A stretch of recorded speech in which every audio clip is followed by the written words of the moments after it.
একটা ভিডিও নিয়ে আসলাম আপনাদের সামনে, ওই ভিডিওটা আপনারা দেখে যাইবেন কতটুকু ঠিক করলো আর কতটুকু বেঠিক করলো। এরপরে যে কথা রইল দেয়া বইরাতি যদি নিয়ে আসবার কথা 5 জন, তুই লইয়া আইস 10 জন, তো বেড়া হাওয়াইতে হইতে বেড়ার ঘরের পুরিতে আছে উইশু বেড়া জিগাইতারে যে আপনি হইলেন 5 জন আর নিলেন 10 জন, এলে বেড়া রেখে মাইর ধরতো নি। আমি এখানে আসছি, আইসা দেখি আমার খালু কথা বলতেছে। তারপর একটা বুড়া বেড়া আইসা আমার খালুরে যা ইচ্ছে তাই বলতেছে। আমার খালু বলতেছে যে এখানে 30 জন লোক আসার কথা ছিল, এখানে কেন 100 জন লোক আসছে। তারপরে কথা বলতেছে, মনুবি বেড়া আইসা আমার খালুরে ধরতেছে।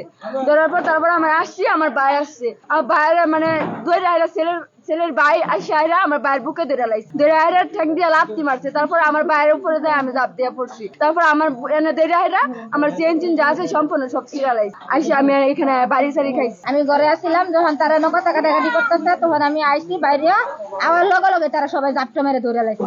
তাই এই যে আমার স্বামী যেন নিচে বেলাইছে, আমি দইরা খাপতে ছুড়ে বেড়াইতেছি, আমারও বাড়তেছে বেহের এই মারতেছে। এখন ডাক্কা ডাক্কির মধ্যে এই মারামারি হইতেছে। ঘটনাটা এই টেবিলে খাবার দিয়েছি, এই খাবার দেওয়াতে গরুর মাংস একটু দিতে দেরি হয়েছে। দেখা ছেলের বাইরে আপনার উঠা পড়ছি, উঠা পড়ে পরে অন্য একটা মুরব্বী লোক আছে, ঠিক আছে, ওই মুরব্বী লোকের কত ঝগড়া লাগছে। পরে মুরব্বী লোকে কত দৌড় হালা করে ফিটনে দি, পরে মারামারি শুরু হচ্ছে।